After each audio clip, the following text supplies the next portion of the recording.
So it seems that we've got a new finalised release date for Indomitus, a few more rumours on pricing, and rather unexpectedly a new version of Chapter Approved for 9th edition.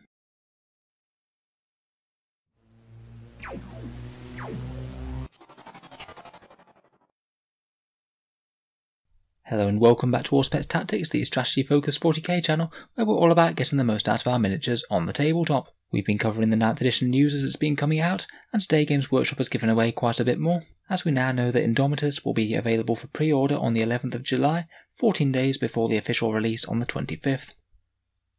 This one comes from the Warhammer community post that they posted today, in addition to some extra details from the Warhammer 40k livestream on Twitch. As we know, Indomitus is going to be a limited availability while stock's last box set, sorry for the typo there, so I do suspect that this pre-order is going to get a fair bit of interest. Games Workshop being Games Workshop, we really don't know how many of these that they've made, and whether or not that'll be enough to comfortably satisfy demand at pre-order day. I think that they must know that they're going to sell an awful lot of these, even if they do price it very high, so I really hope that we're not going to get into a silly situation where we get people buying it on bulk and scalping it. And that means that people who aren't there quite as quickly either miss out or have to pay through the nose for it. I did make a video on the rumoured price of £120 for the box set within the UK. That was made on a Warhammer community giveaway price, which I did know was a bit of a risky figure at the time.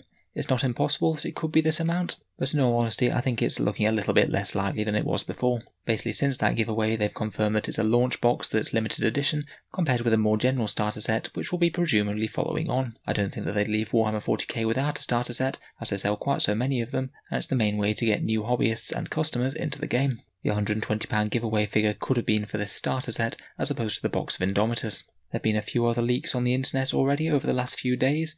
Fate212, one of the news and rumours blogs, who generally seems to be fairly reliable, reported that people were talking about a price of $250 to $290 on the Bolter and Chainsword forum, mentioning that this will put it in a price around the Necromunda Uprising price of £175 in the UK. Obviously that's a lot more than most people would be wanting to pay for this, but honestly for the amount of miniatures that you get in it, it really wouldn't be the worst deal in the world still, at least model for model value. When I did a bit of educated guesswork based around the possible points cost and content of the models in a previous video, I concluded that a price of around about £120 would have been pretty much exactly the same value as Dark Imperium. The thing is, I don't honestly think that they are going to market this at the same value as Dark Imperium. It was an incredibly good value set, and I think it was meant to be a cheap breakpoint to get into the hobby. I have a feeling that they're going to charge a premium for Indomitus, as it is more of a launch box aimed at experienced players, rather than being a cheap point to get into it. If it does happen to be $175, then it does still look like it'd be a pretty reasonable discount on the kits individually, but more along the lines of the 50% discount that you get from start collecting kits, rather than round about half price value that the Dark Imperium box set offered. I've got no doubt that if it is priced a little bit higher like this, it does mean that less people will buy it, or people will have to think more about intelligently splitting it, maybe selling off the army that they're least interested in,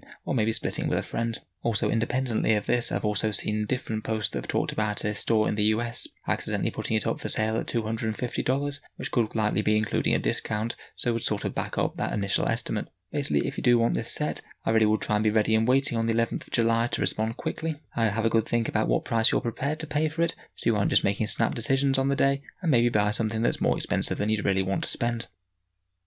Moving on to some other slightly surprising news, we've got this new Chapter Approved book coming out at the same time as 9th edition. Fairly similar to the previous one, it's in two parts, one that's more focused on missions and is called Grand Tournament 2020 Mission Pack, and the other one, the Munitorum Field Manual, that's basically got all the updated points costs in it. I'll be honest, I was hoping that this sort of thing might be included in the 9th edition rulebook, although I can kind of see why they'd go this way, not to have to dedicate something like 30 or 40 pages of the rulebook to just listing numbers. It honestly might not be the worst thing in the world that we don't have to have all these extra pages in the book to make it bigger and weightier when you're carrying it around, particularly as these missions and points values might become outdated over the course of the edition. I think the thing that most grates though is the fact that we've already had a chapter approved 6 months ago, so reissuing a new one within such a short space of time does feel a little bit unsatisfying. It wasn't particularly clear from the article whether or not they'd be packaged together, but from the live stream they heavily implied that they would be, so I think you'll buy them as one set, and while a lot of people I'm sure will not be particularly happy that they have more books to add to their collection right from launch day, I guess it does have the advantage of if you only need one of these for any given gaming engagement,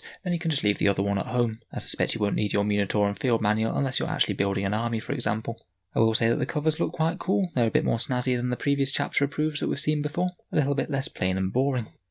In terms of the previews of the books, we know that the vast majority of units in 9th edition are going to be going up slightly in points, and a lot of things have been quite heavily rebalanced. Hopefully we'll be getting onto some of those Space Marine points changes in the fairly near future. Depending on your faction, this will mean that it will go out of date when your codex is issued in 9th edition, so if you aren't particularly bothered about the mission pack, you could just skip out on buying this and wait until your codex comes out. For Necrons in particular, who we've already seen are having a codex fairly soon, it means it might just be quite tempting just to buy the Necrons book and skip out on this one. The app might also be an alternative for points costs, depending on exactly how that works.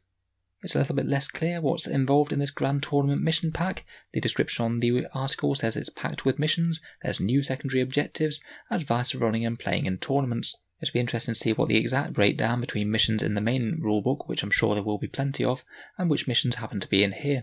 I'm pretty sure that they mentioned at some point that there were 18 different missions within the main rulebook for the different scales of Warhammer 40k game, so it does make me wonder what sort of tweaks and upgrades they'll be making to those in Chapter Approved. There might be some specific match play special rules available in this one that isn't in the main book, and this one might have different alternative sets for things like Maelstrom of War cards, which I imagine are going to be a bit less of a supported game mode as they haven't really mentioned them much so far, so maybe some of those Maelstrom missions might be available in this book, despite arguably being a separate book that could have been folded into the main one. I do like to see that Games Workshop is stepping up to the plate and trying to help out tournament and match play players a little bit more. I know it's not everyone's cup of tea, a lot of people will be completely not interested, but people play the game in very different ways, and I quite enjoy tournament play myself. In terms of the release, this will be available to pre-order on the same day, I believe, which I guess means we'll find out exactly how much it costs. I wouldn't be surprised if it's something similar to the previous Chapter Approved, something like around the £20 mark. It does make me wonder when the next Chapter Approved will be. Does it mean that they'll push back the release date of the next Chapter Approved till 1 year from now, or will they go a bit gung-ho and release another one at Christmas? I could honestly see them going either way on that. I think this is the sort of thing that would really profit from going to a bit more of a digital rule set. They've also shown off another couple of releases that will also be pre-ordered. They've got a fairly snazzy looking Crusade journal, which is a 200-page A5 faux leather book. It's basically got a whole load of army roster sheets and other bits where you can record your battles, log unit kills, battle scars and veteran abilities, and basically just keep track of your army as it develops as a permanent record. I honestly think it could be quite fun just noting things down in this as it goes along. I feel like it could be a good way of building up the narrative of a force and look back and relive past glories and defeats each time the unit status for any one of your squads changes. It also looks like they're redoing the new open war cards for 9th edition.